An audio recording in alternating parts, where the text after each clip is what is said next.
Now, the latest research on memory says that 50% of what we talk about in our past isn't even the truth. So we make stuff up about the past. In other words, people are reliving a life that they didn't even have just to reaffirm that they can't change, right? Wow.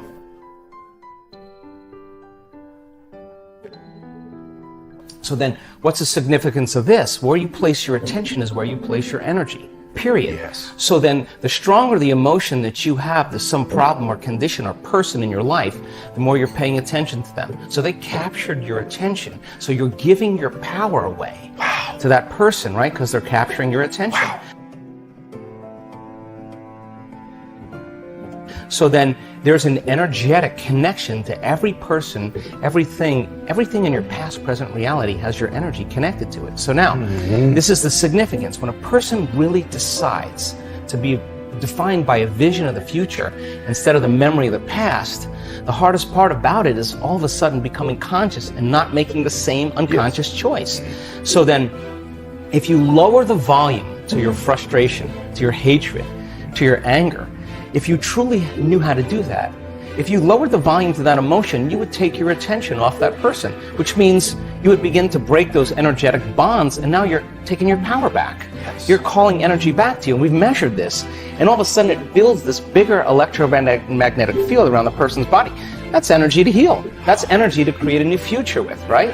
And then if you didn't want to lower the volume to the emotion, then just take your attention off the person. And every time you take your attention off the person, if you became conscious of that, you wouldn't feel the emotion. Now the body, though, has been addicted to that emotion because you're using that person to reaffirm your addiction to hatred or frustration. And if that person died, you find another one.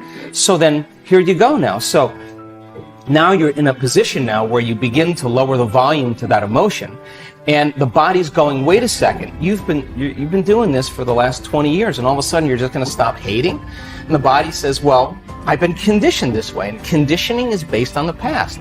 So when the body feels the lack of that emotion, just like a drug addict, it says, hey, you're off schedule here. So now the body starts influencing the mind to think about experiences that are embossed in the brain that are based on that emotion. So the emotion now is causing you to think in the past. If we teach a person then how to trade that frustration or that hatred for an elevated emotion, and they'll say, yeah, but you know, it was my ex's fault, or I got betrayed by my partner in business. Yeah, we know that. Okay, so let's take your partner in business or take your ex.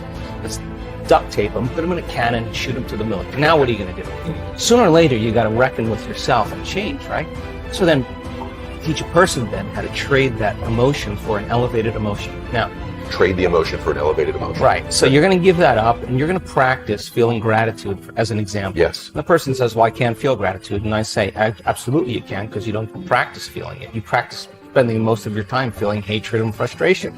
So now it's going to take a little time to cause that heart of you to bloom, or your heart of yours to bloom. Once they're able to feel even the smallest measure of gratitude, where they start feeling appreciation, thankfulness, gratitude, it's emotional signature. When you get something, when you're receiving something, when something has happened to you, or when something is happening to you, you say thank you because you're receiving something. So the emotional signature of gratitude means the event has already happened, or it's happening to you.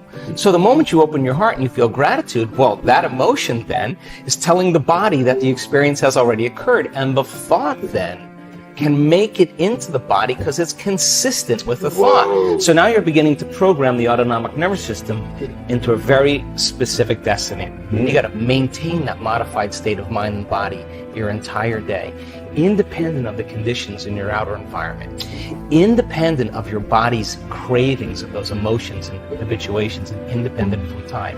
And if you can, get ready, because something weird or unusual, some synchronicity, some coincidence, some opportunity is going to land in your lap, and you didn't have to go and get it. Yes, it came to you. Now you're the vortex of creation. So if you say to me, well, I was feeling gratitude, but then there was traffic, or my coworker sent me a nasty email, then I would say, oh my God, you mean you're allowing your environment, your outer environment, to control how you feel and think, you're back to the unconscious program that you're the victim to your life. You got it. But when you start producing those outcomes in your life, you're going to pay attention to what you did inside of you, and you're going to believe more that you're the creator of your life and less of the victim of your life. We're changing our brain and body to live in that future present reality so that you feel connected to a future instead of the past. And when you're connected to the past, you're looking for it. And if you're looking for it, you're separate from it. If you're being it, then there's a complete change in energy. And nobody changes until they change their energy. And when you change your energy, you change your life. After 8,500 brain scans, I can tell you that you and I are at our absolute best when we get beyond ourselves. That is the elegant moment where we're free enough to create without any encumbrances. When people start reaching this moment, my goodness, they're overcoming themselves. And now they're at that perfect place to create. And my definition of creation is when I forget about myself. Wow. That's when you're free. So some people can do it because they've practiced it. Other people can't get beyond the addiction of a certain emotion. That means their body is still their mind. Yes. So then if you're sitting in a meditation and your body's throwing the kitchen sink at you and saying, Ed, you're a loser, you're never going to change, this is too hard, why don't you quit? And you're aware that that's your body doing that, and you say to your body, we're going to sit here and we're going to sit in this fire, and I'm going to keep applying the formula, and your brain starts running to all the emails you have to do, and you become aware of that, and you return back to the present moment, and you tell the body it's no longer the mind, that you're the mind. Now your will is getting greater than that program, and there's a liberation of energy. And every time you do that, that's a victory. And you teach people. Every time you do that, that's a victory. When your mind tells the body, I'm in charge. When you say to when you want to get up and you want to quit, and you go, oh, that's my body, bring it back. Okay. And now you're taming the animal. The body is the animal, and you're like a dog. You sit, and if you keep doing this, you're climbing on top, and the body finally acquiesces. It finally says, I'm not going anywhere. And then boom, there's this liberation of energy. What's the side effect? Joy. Person's heart just automatically opens up, and every time they do that, those victories add up. There's no such thing as a bad meditation. There's only overcoming yourself. And when you sit in the fire and you work with that, people say to me, why do you meditate every morning? I say, because if I can overcome myself in the morning, the rest of my day is easy. It's easy. True? Because that's what it's about. You master yourself, you master your life. Yes. And so then all the chatter in your head that you listen to all day long, that is called the default mode network in the brain. Our research shows that shuts off. Not just shuts off during the meditation, it stays shut off for the rest of the day. So the critic in your head that's telling you this will never happen, you don't have enough time, there's no voice there. So you just have a clear flow on where you're going, and you trust yourself more. Yes. So then when you start practicing creating that brain and heart coherence, you can believe in a future that you can't see or experience with your senses yet, but you've thought about enough times in your mind that it's actually, there's physical evidence in your brain to look like it's already happened. And you can begin to understand, you can select a new potential in the quantum field, and every day emotionally embrace that future reality to such a degree that your body begins to believe it's living in that future reality in the present moment, and you're signaling new genes and new ways to change your body to look like it's already happened. Now think about this. If there's physical evidence by thought alone in your brain and body to look like your wealth or your future has already happened, it's already happened. And you're already it. So it's not about your wealth. It's not about your health. It's not about your freedom.